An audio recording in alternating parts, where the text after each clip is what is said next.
안녕하세요. 주식조아입니다. 제가 유튜브랑 블로그에서 여러분들에게 퇴직연금 DC형을 가입을 했다고 여러분들에게 많이 이제 소개를 해드리고, 계좌도 이제 공개를 해드리고, DC형의 뭐 장점이나 단점 이런 것들도 이제 블로그나 유튜브에 설명을 드렸는데요. 솔직히 뭐 이게 DC형의 제가 어떻게 보면은 좀 좋은 점과 이제 긍정적인 측면들로 많은 이야기를 조금 드렸던 것 같은데, 사실 제 주변에도 보면은 이제 많은 분들이 DB형에서 DC형으로 전환하는 거에 대해서 이제 관심을 많이 가지시는 것 같습니다. 근데 사실 저도 이제 4년 전에 퇴직연금을 DB형에서 DC형으로 전환을 할 때, 회사에서 이제 그 인사팀에서 이 근로 이제 노무나 이런 DB형에서 DC형으로 전환하는 걸 이제 담당하시는 분이 세 번인가 네 번인가 전화가 왔었습니다. 그래서 이제 와서 이게 맞냐? 너 진짜 이게 전환하는 게 맞냐? 이게 뭐 어떻게 너 DB형에서 DC형으로 전환하는 거에 대한 의미를 아냐? 그리고 이제 손해를 볼 확률이 높다. 이런 것들을 좀 말씀을 많이 해주셨습니다. 그래서 사실 제가 이제 유튜브나 이런 거를 봐도 그냥 뭐 막연한 얘기들을 조금 하시고 그런 것들이 많은 것 같아요. 그러니까 이제 저는 이 정도 상황을 어느 정도 제가 이제 DC형을 가입을 할 때 어느 정도 예상을 하고 감안을 하고 이제 감안을 하고 이제 가입을 했었는데, 아마 이런 부분들은 조금 생각을 못 하시는 부분들이 있을 것 같습니다. 그래서 제가 여러분들이 만약에 이제 퇴직연금을 DB형에서 DC형으로 전환하시려는 분들이 계시다면 이 영상은 반드시 한번 확인해 보시고 들어보시고, 어, 이제 내가 이 정도 리스크는 감내할 수 있다라고 판단이 서시면 가입을 어, 하셨으면 좋겠습니다. 그래서 이제 거두절미하고 이제 팩트를 딱 한번, 여러분이 딱 아셔야 될 팩트를 제가 한 가지 설명을 해드리겠습니다. 저 같은 경우는 유튜브나 블로그에서도 여러 번 말씀을 드렸지만 4년 전에 퇴직연금을 DB형에서 DC형으로 가입을 했습니다. 제가 지금 회사에서 직급은 과장이고요. 4년 전에 퇴직연금을 DB형에서 DC형으로 전환할 때는 대리 한 3년차, 4년차 정도 됐던 것 같습니다. 그리고 이제 그때 가입을 했고 지금 현재 기준으로 이제 원금은, 그러니까 이제 퇴직연금에 들어간 DC형에 들어간 원금은 5,100만 원이고, 이제 지금 40% 정도의 수익이 나서 6,700만 원 정도의 이렇게 수익이 되고 있습니다. 여기서 이제 수익률이 40%인데 이제 5,100만 원에 40%면 7천 얼마가 돼야 되지 않냐, 이렇게 궁금해 하시는 분들이 있을 건데, 그거는 간략하게 설명을 드리면 이제 원금이 5,100만 원이어도 원금의 한 70%밖에 이제 주식에 투자가 안 됩니다. 그것들은 제 이전 영상들이나 그런 것들을 조금 한번 확인을 해보시고요. 어쨌든 수익률이 한 40% 정도, 40%, 4년 정도의 40%는 괜찮은 수익률이죠. 그렇게 해서 이제 났는데도 불구하고 이제 한 5,100만 원에서 이제 6,700만 원으로 이렇게 상승을 했습니다. 그리고 저는 이 정도 상황을 어느 정도 이제 가입을 할 때도 예상을 좀 했었는데요. 이게 뭐냐면 제 직장 동료가 있습니다. 제 직장 동료가 최근에 이제 이분 같은 경우 저보다 1년 선배시고요. 1년 선배시고 저랑 이제 회사에서 제가 이제 2011년 정도에 입사를 했고 2011년 1월에 입사를 했고 이분이 아마 2011년 5월인가 6월 정도에 입사를 했습니다. 그러니까 거의 회사의 이제 동료라고 보면 되죠. 이제 그러니까 제 말은, 동료라는 말은 이제 퇴직연금을 계산할 때는 이제 3, 4개월 차이밖에 안 나기 때문에, 그리고 이분이 저보다 이제 한 직급 위셨기 때문에 거의 이제 퇴직연금은, 그러니까 일한 기간은, 퇴직금을 받을 때 산정하는 기간은 동일하다고 보시면 될 것 같습니다. 근데 이분이 최근에 퇴사를 하셨어요. 최근에 퇴사를 하셔가지고 이제 DB형으로 이제 수령을 하셨죠. 이분은 이제 DC형을 가입을 하진 않으셔가지고. 그래서 제가 이제 퇴직금 수령액을 물어봤습니다. 이제 물어봤는데 이분이 말씀해 주신 게 한 6,600만 원에서 6,700만 원 정도가 나온 것 같다, 이렇게 지금 말씀을 해주셨거든요. 이게 제가 이거를 정확하게는 이게 세금을 뗀 건지 세금을 떼지 않은 건지는 제가 정확히는 모르겠는데 아무튼 요렇게 금액을 요렇게 받으셨다고 했습니다. 그러면은 여러분 한번 생각을 해보세요. 제가 4년 전에 퇴직연금을 가입을 해서 이제 40% 정도의 수익률이 났는데 40%면 어떻게 보면은 펀드나 이런 거에 가입을 해서 3, 4년 정도 4년 정도 가입을 해서 40% 정도의 수익이 났다. 그러면은 뭐 괜찮은 수익률이거든요. 근데 이제 DB형, 그러니까 한마디로 그냥 월급이 인상되는 거에 따라서 퇴직금을 수령하는 거와 그분과 뭐 거의 이제 엎치락, 이게 뭐 세금을 떼기 전인지 후인지 모르겠지만 엎치락 뒤치락 하지 않습니까? 그러니까 한마디로 뭐냐면 DC형을 가입해서 수익률이 40%가 나야지 DB형 월급 인상분이 이제 커버가 된다는 거죠. DB형으로 하신 분이 그냥 어디 펀드나 이런 걸 가입 안 하고 그냥 월급 인상분만 혜택을 받아가지고 한 것과 이제 동일하다는 겁니다. 물론 조금 변수가 있는 게 저는 이제 인사고가가 좋지 않은 편이었고 이분은 솔직히 인사고가가 좋은 편이었습니다. 조금 이제 좋은 편이었고 이제 어 저보다 한 4, 5개월 정도 늦게 들어오셨지만 저보다 이제 한 연차 선배시기 때문에 아무래도 이제 조금 이제 저보다는 월급이 많으셨겠죠. 근데 저희 회사 같은 경우 월급이 그렇게 이제 뭐 대리에서 과장으로 진급할 때나 이럴 때 많이 뛰는 회사도 아니거든요. 이제 그런데도 불구하고 DC형 수익률 40% 또는 한 개? 이제 DB형 그냥 가입하셔서 아무것도 신경 안 쓰고 하신 분이랑 어떻게 보면 똑같다는 거죠. 제가 말씀드린 것처럼 이제 저는 이제 열심히 이제 펀드 골라가지고 막 에스테플러스 차이나 메리츠 코리아 존니 대표님 그 펀드에 감명을 받아서 원금을 넣고 이제 이렇게 매달 이렇게 해서 운영을 해서 이제 수익이 난 것과 그냥 아무것도 안 하신 분과 어떻게 보면 똑같지 않습니까? 그래서 제가 이제 조금 이제 생각을 많이 해보셔야 될 분은 월급이 앞으로 많이 오를 예정이거나 그러니까 뭐 지금 월급이 뭐 100만 원인데 내가 이제 예를 들어서 뭐 우리 회사는 뭐 한 10년 정도, 20년 정도 일하면 지금 월급이 150만 원인데 뭐 400만 원, 500만 원이 된다.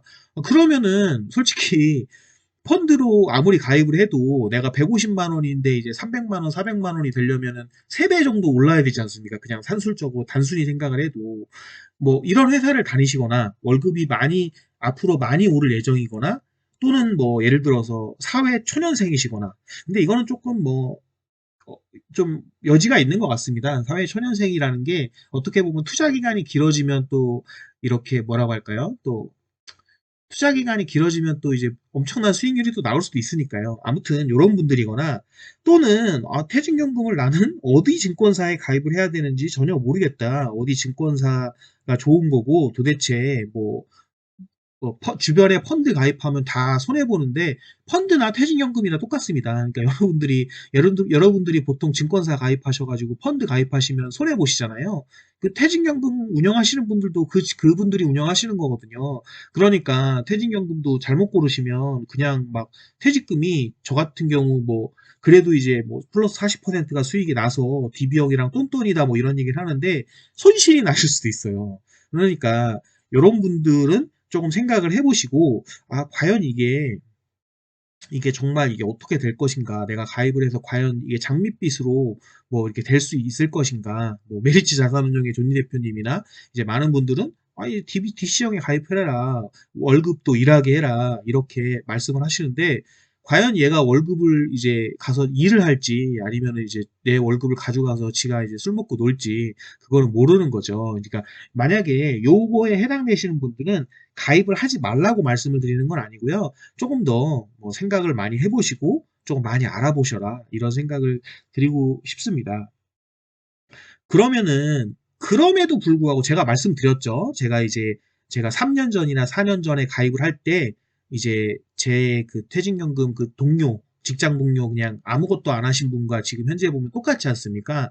그런 상황이 충분히 벌어질 거라고 저는 예상을 했습니다. 근데 그럼에도 불구하고 너는 왜 DC형을 선택을 한 거냐? 저는 개인적으로 이렇게 생각을 하고 있습니다. 제가 이제 블로그나 유튜브는 뭐 제가 그렇게 오래 하진 않아가지고 그렇지만, 이제 블로그는 제가 이제 뭐 3년 전, 4년 전부터 해오고 있고, 제 예전 글들을 보시면 알 겁니다. 저는 이제 줄기차게 2017년, 18년부터 한국의 주식시장은 너무 저평가됐다. 3천을 넘어서 계속 많이 상승을 할 거다라는 얘기를 많이 했었고요. 저는 이제 솔직히 한 3년 전부터 제가 그러니까 퇴직연금을 가입을 한 그때 4년 전에 한 4년 전에 그러니까 2, 3년 후에는 이제 한국 주식시장이 폭발이 시작되지 않을까라고 생각을 했습니다. 그래서 저는 개인적으로 2019년에서 2020년 정도부터는 되게 상승을 많이 할 거라고 생각을 해서 뭐 2017년 정도에 제가 이제 퇴직연금을 미리 전환을 해서 모아가기로 한 거였죠. 그래서 이제 저는 폭발적 상승이 올 거라고 생각을 했고요. 이제 코로나로 조금 늦춰지긴 했지만 지금 그런 코스피 3천이 왔죠. 그러면 이제 이렇게 생각하실 수 있죠. 아니 뭐 코스피 3천 왔는데 네 퇴직연금은 40% 정도 수익률인데 결국 DB형도 못 이기지 않았냐 이렇게 말씀을 하실 수도 있는데 제가 말씀드리는 한국 시장의 폭발적 상승은 이런 정도를 이야기하는 것은 아닙니다. 여러분들이 한번 코스피 차트를 30년, 40년치를 놓고 보시면 이제 한 10년, 15년 또는 길게는 20년 정도의 횡보 기간이 거친 후에 시장이 상승할 때는 뭐 보통 더블 점프업은 하거든요. 그러니까 2000대에서 놀다가 점프를 했기 때문에 저는 그냥 4000 이상은 가볍게 넘어갈 거라고 생각을 합니다. 그리고 솔직히 말해서 지금 뭐 많이 이제 시장이 올랐는데도 불구하고 여러분들은 뭐 시장에서 주식에 참여하시는 분들이나 펀드나 이런 것들도 실제로 많이 오르진 않았어요. 왜냐하면 솔직히 뭐 삼성전자나 일부 대장주들이 많이 올랐고 이렇게 원래 솔직히 제가 뭐 경험이 많지는 않지만 제가 공부한 바로는 이런 대세 상승의 초입에는 뭐 어떤 그런 것도 똑같습니다. 어떤 뭐 예를 들어서 섹터가 간다든가 뭐 2차 전지가 간다던가 2차 전지 섹터가 갈 때도 똑같습니다. 2차 전지 섹터가 갈 때도 뭐 대장주들이 먼저 있습니다. 그러니까 뭐 삼성 SDI라든가 LG화학 같은 대장주들이 먼저 끌어주고요. 앞에서 먼저 치고 나가지고 그러면 이제 LG화학이나 2차 전지나 이 관련된 주들이 있지 않습니까?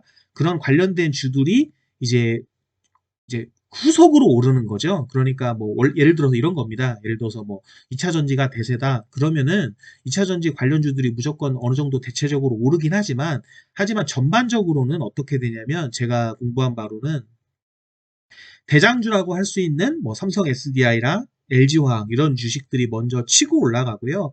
치고 올라가면서 그와 관련된 주식들 있죠. 뭐 2차 전지와 관련된 여러 가지 뭐 그런 뭐 관련주 또는 부품주 이런 주들은 뭐 대장주가 올라가는 거에 이제 발맞춰서 이렇게 조금씩 상승을 하다가 이제 어떻게 보면 대장주가 약간 쉬어갈 때 이제 뒤에서 이제 다시 폭발적으로 오르고 또 이렇게 스텝을 맞추는 거죠. 또 그리고 이제 밑에 있는 그런 뭐 부품주나 이런 후속주들이 잠깐 또 이제 멈추면 다시 이제 LG화학이나 SDI처럼 대장주들이 이렇게 상승을 하고 이렇게 뭐 시장이 오른다고 해서 무조건 뭐 모든 종목들이 다 오르는 게 아니라 대장주들이 올라주고 대장주들이 쉬는 동안 그 밑에 이제 따라 후속주들이 올라주고 이런 식으로 합니다. 그래서 제 개인적인 생각에는 지금 어떻게 보면 삼성전자나 SK하이닉스나 이런 반도체 주식이나 일부 또 뭐 삼성바이오라든가 이런 우리나라 시장에서 앞으로 뭐 2년, 3년 정도의 시장이 폭발할 때 대장주라고 할 수 있는 종목들이 먼저 올랐다고 생각을 하고요.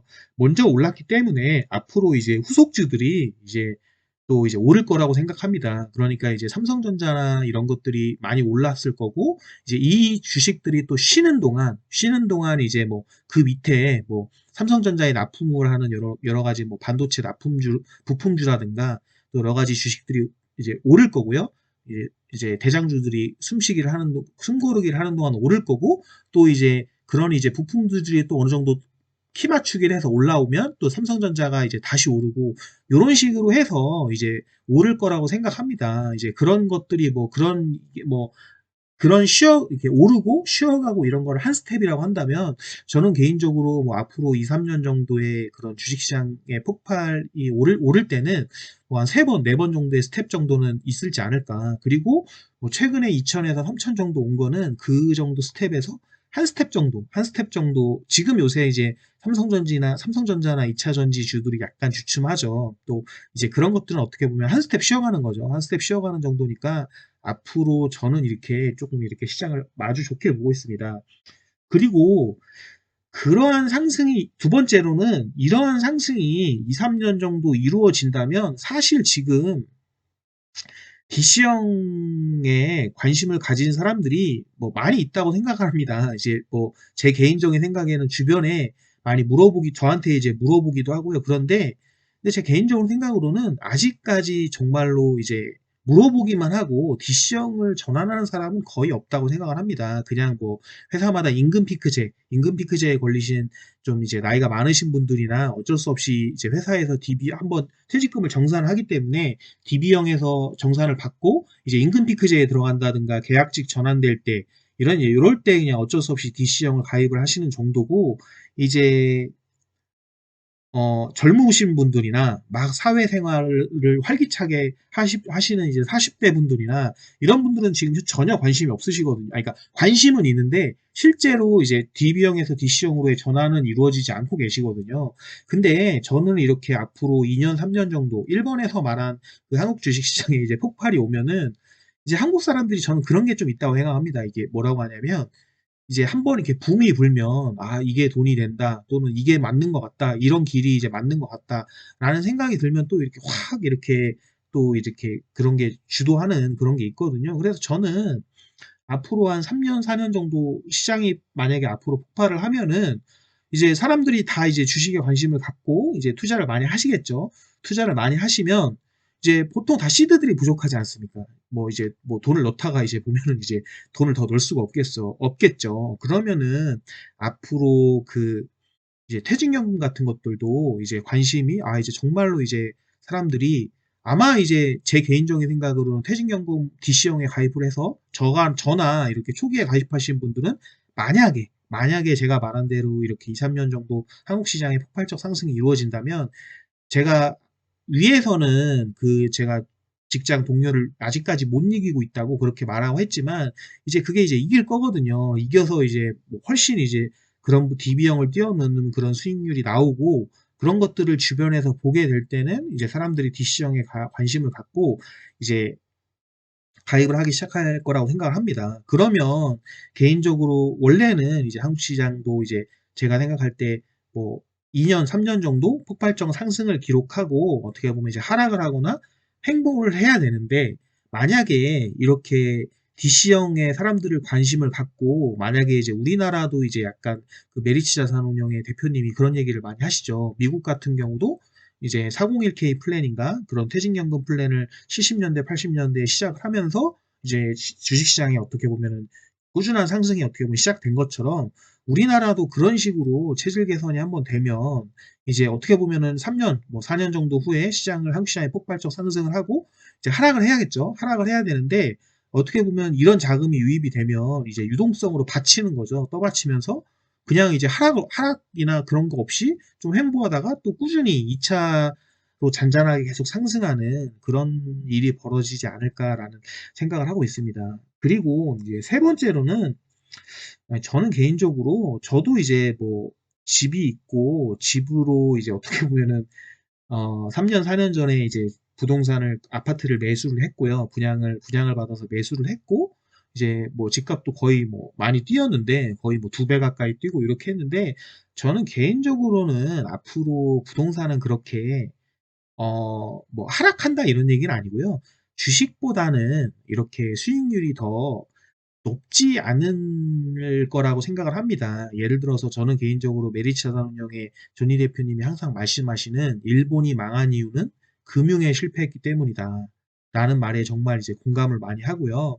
앞으로는 부동산에서 이제 많은 자금이 이제 뭐 여러 가지 환경이나 시대적 상이나 그리고 이제 나라에 돌아가는 거나 이제 주식시장의 흐름이나 이런 것들이 부동산에서 주식으로 자금이 이동되지 않을까라는 생각을 하고 있습니다. 결국적으로 1번, 2번, 3번이 다 주식시장의 자금의 유동성을 더 많이 공급하게 해주고 이제 우리나라의 많은 개인분들이 이제 어떻게 보면은 지금은 뭉칫돈이 들어오는 건 아니라고 생각을 해요. 그냥 이제 사람들이 이제 뭐 마이너스 통장 받고 뭐 어떻게 보면은 막 이렇게 주식시장이 오르니까 너도 나도 2천만 원, 3천만 원씩 뭐 그냥 마이너스 통장 대출 받고 물론 이제 돈 많으신 분들도 있겠지만 뭐 단기성 자금이 이렇게 들어와 가지고 이제 좀 돈을 단타성으로 돈을 벌어보겠다라는 식의 지금 자금이 들어오는 것 같은데 저는 이렇게 퇴직연금이 왜냐면 퇴직연금은 DC형 가입 전환하시면 매달 돈이 꽂히는 거거든요. 그러니까 이제 다르죠. 이제 그리고 이제 부동산에서 주식으로 돈이 이제 시프트 되면은 약간 돈의 패러다임 같은 것들이 바뀌기 때문에 요거는 정말 거대할 거라고 생각을 합니다. 그리고 이제 저는 이제 개인적으로 네 번째를 말씀을 드리면 저는 개인적으로 주식을 제가 한 10년 정도 동안 이제 정말 공부를 많이 했고, 여러 가지 뭐, 잘하시는 분들의 강연도 많이 들으러 다니고, 뭐 주말에 여러 가지 막 고민도 많이 하고 생각도 많이 하고 막 그랬는데요.